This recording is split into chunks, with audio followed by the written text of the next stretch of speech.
The behaviour that people can find acceptable and unacceptable can vary widely according to personality, experience and culture. You've got to think about whether the other person sees it as appropriate. If they think it's inappropriate, then it's inappropriate. And it's understanding that's important. How to be sexy on your 50th birthday. Ooh. Cut peekaboo holes in your incontinence pads. It's a joke. Sometimes when I talk to people whose behaviour has been seen as being offensive, they say, but I didn't mean it that way, and they think that lets them off the hook. Unfortunately, it doesn't. From a legal perspective, what matters is not what you intend when you behave in a particular way or make a particular comment. It's about the way that colleagues receive that.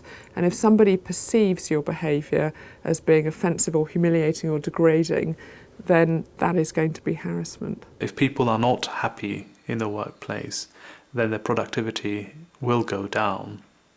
And for the time that they're there, they're not producing to their full potential, and that's a loss to the workplace. Ultimately, the consequences of an employment tribunal, if a company is found guilty, would be that those people who were the perpetrators would be fired, would lose their jobs, and of course the compensation elements, the huge costs that companies would incur to deal to settle the matter. It could result in reputational risk for the organisation because they may find their name splashed on the cover of the paper, and it can also really impact on morale and possibly on recruitment and employee relations in terms of movement of staff and how people feel about working for that organisation. If you've got prejudice, you need to leave it at the workplace door. You need to not bring those attitudes and opinions into work. You need to be able to work in a professional manner. I think having an inclusive workplace is absolutely essential for business.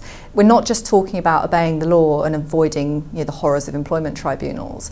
We're talking about making sure that we can recruit the best people from the widest possible pool of talent. If you get a wider pool of talent applying to your organisation and you have good selection processes, which mean you select the best people, that's going to be good for your organisation.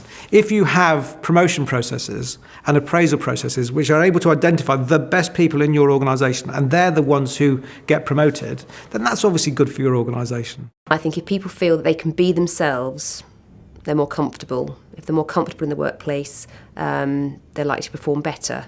They'll be more satisfied, more motivated, and that leads to better performance. So it's a virtuous circle.